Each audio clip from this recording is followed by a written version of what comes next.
This isn't just another offseason talking point.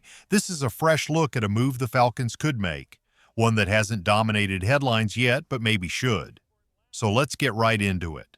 Mike Hilton, a name you might recognize, but probably haven't thought about in the context of Atlanta's defense. ESPN recently listed Hilton as a best-fit free agent for the Falcons, and when you dig into the why, it starts to make a whole lot of sense. The journey. From undrafted to unshakable. Mike Hilton's NFL story is one of resilience. Coming out of Ole Miss as a UDFA, he had every reason to fade away in the background like so many do. Instead, he carved out a role, first in Pittsburgh for 4 seasons, then in Cincinnati for another 4. 8 straight years of grinding, adjusting, and sticking. He didn't make noise with flashy interceptions or Pro Bowl nods.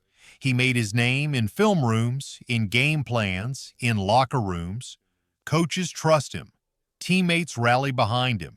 He's been, for all intents and purposes, a fixture at the nickel corner spot, even if that position doesn't always show up on the very first snap.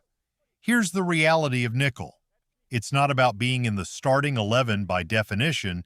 It's about being in the package that matters on 3rd and 6 when offenses spread you out and dare you to cover. And Mike Hilton? He shows up when it counts. Why Hilton makes sense for Atlanta. The Falcons under Raheem Morris are building a defense designed to disguise, disrupt, and force mistakes. It's a zone-heavy system. Last season, 61% of opposing dropbacks were against zone looks. That's where Hilton thrives. Matt Bowen of ESPN wrote this about him. A slot corner who plays with a sense of urgency. That line sticks with you. Hilton's game isn't just about alignment or assignments. It's about energy. He diagnoses plays fast, reacts faster, and he'll put his body on the line to make a stop. In Atlanta's system, Hilton doesn't just fill a role, he raises the floor of the entire nickel package. He gives Raheem Morris flexibility. He gives the Falcons a chess piece they've quietly lacked. Where we are in the offseason. Now let's be honest about the calendar. We're no longer in the go-get-the-biggest-name-on-the-board phase. The frenzy of free agency has come and gone. The draft is in the rear view. At this point, it's not about splash, it's about surgical additions. Finding guys who can fill the cracks in a roster that's already mostly built. And that's where Mike Hilton becomes more than just a name. He's a plug-and-play veteran with the experience, demeanor, and fit to slide into this secondary and make it better on day one. This isn't about hype, it's about substance. And Hilton's got it. Let's be clear. We're not talking about filling generic holes here. The Falcons aren't desperate for talent. They've got receivers. They've got outside corners. The roster is at 90 men deep right now. But in today's NFL, the difference between a good defense and a great one is often found in the roles, not just the names. And that's where Mike Hilton enters the conversation again. Atlanta isn't looking for a corner. They're looking for the right kind of corner, specifically someone who can handle the grind and nuance of the nickel role. This isn't a job for just anyone who's played outside. It's a position that demands anticipation, toughness, and intelligence. And right now, that job is still looking for its long-term answer in Atlanta. Hilton's fit in a 3-corner reality. Let's revisit what Matt Bowen said, how Hilton's game fits Raheem Morris's vision. It made me curious. How often did the Falcons lean into 3-corner sets last season?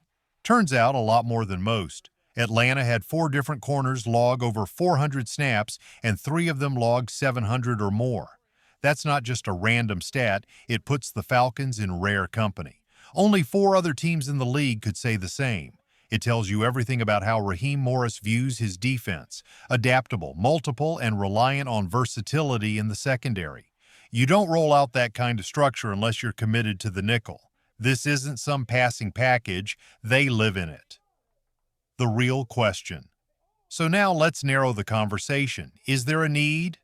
Yes.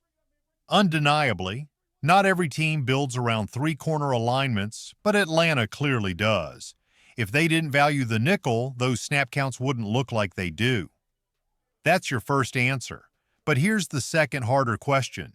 Is the answer already on the roster, or do you go find it? It's a fair debate.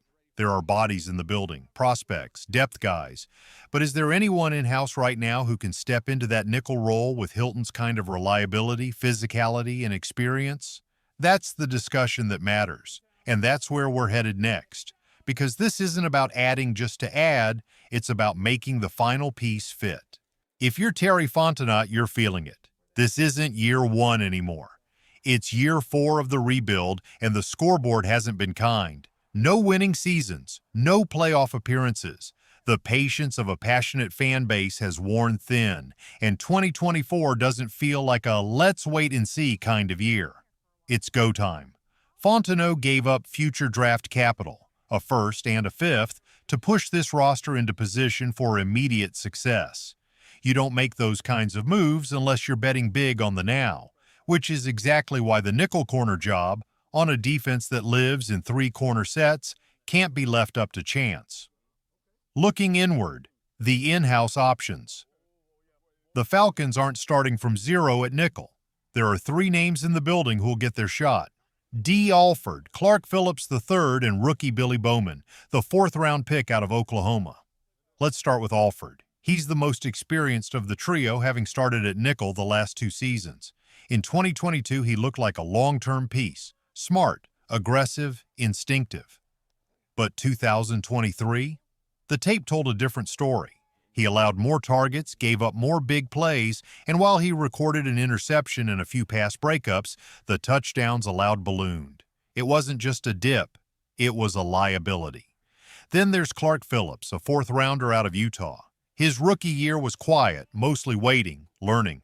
But last season, when Mike Hughes went down and Alford started to fade, Phillips got his shot. He flashed. Not consistently, but enough to earn more attention heading into this offseason. You saw the instincts. You saw the quickness. But did you see enough to trust him with the job full-time? That's the question. And finally, Billy Bowman. Talented, versatile, and raw. He's got speed. He's got twitch. But he's never played a down of NFL football. Betting on him to own the nickel role in Week 1 feels more like a long-term hope than a short-term solution. The internal battle, or an outside answer. So yes, there's a battle coming in training camp, and it's a real one. Alford's experience versus Phillips' potential versus Bowman's upside. But there's also something else happening in that building, a sense of urgency. Raheem Morris needs that nickel spot to be right. Fontenot needs this defense to work. And Mike Hilton? He might not just be a fallback, he might be the most reliable answer. Because in a season where everything hinges on winning now, the Falcons may not have the luxury of hoping one of these young guys steps up. The Falcons didn't bring back D. Alford right away. That tells you something. It wasn't a rejection, but it was a pause, a wait and see. In those early free agency days, it looked like the team might seek an upgrade. They sniffed around. They waited. And when the dust began to settle, when the market cooled and Alford remained unsigned, Atlanta circled back. Familiarity matters, especially when the scheme is demanding. Raheem Morris runs a system that leans hard on execution in the nickel. It's not plug and play. So the Falcons went with what they knew. Alford. Not as the guaranteed starter, but as a competitive option. A floor, a baseline, and maybe, just maybe, someone who could still surprise them. But here's the truth. The hope inside the building? It's Clark Phillips. The hope and the risk in Phillips isn't a household name. Not yet. But for 2 big reasons, he represents something the Falcons need. First, the upside of the unknown. If a young player on a rookie contract can seize a starting role, especially at a position as valuable as nickel, it creates roster flexibility and long-term cost control. In a league with a hard salary cap and rising price tags for defensive backs, that matters. Second, it's about what was on the field last year. Alford was steady in 2022, but in 2023, when the lights got brighter, the cracks began to show. More targets, more big plays, and too many touchdowns allowed. The confidence just wasn't there. Phillips, by contrast, had flashes. He stepped in when injuries hit and when Alford faltered. He didn't dominate, but you saw the potential. You saw a player who might, with the right development, turn into a long-term answer. And let's be honest, that's the scenario the Falcons are quietly hoping for. If Phillips wins that job outright in camp, it means more than just strong play at nickel. It means growth, development. It means the front office hit on a day 3 pick, and Raheem Morris has another young piece to mold into this aggressive, versatile defense. There's always a name that emerges from the shadows. This summer, for the Falcons, that name might be Kobe Bryant. Not the former Bearcat. This is the undrafted rookie out of Kansas. A 3-time first-team All-Big 12 corner who did everything but sell tickets in Lawrence. 13 interceptions, 4 touchdowns, and a blocked field goal for good measure. Production like that demands attention. Him and 4th-round pick Billy Bowman Jr. out of Oklahoma are your sleeper picks. Not guarantees, not household names. But if there's one thing training camp reveals every year, it's that pedigree isn't always destiny. Some guys flash, some guys fade, but those two, they've got a shot. And that shot, that chance, is what this is all about. Don't just patch the hole. Fill it. It's easy to default to experience. To grab a veteran like Mike Hilton, plug him in and sleep well at night. He's proven, he's played in big games. You know what you're getting. But what are you giving up? You're sacrificing development, opportunity, the long-term health of your roster. At some point, if every time there's a crack in the wall you reach for duct tape, you're never actually rebuilding the foundation. Clark Phillips deserves a shot. Bowman and Bryant, too. Let them take this spring, this summer, and at least one preseason game to prove they can anchor this nickel job. Let the coaching staff evaluate in real time, with real stakes. And if none of them can hold it down, then you make the call. Then you sign the veteran, but only after the young guys get their moment. That's how you build a team, not just for September, but for seasons to come. A new lens on a familiar problem. This isn't just another debate about depth or scheme, it's bigger than that. It's about identity. It's about how the Falcons, under Terry Fontenot and Raheem Morris, want to shape their roster and write the next chapter of Atlanta football. Let this be a new way of thinking about the nickel position, one you haven't heard before. Not just who's available, but who's ready to grow. Because sometimes it's not about making the safe choice, it's about having the vision to build something that lasts.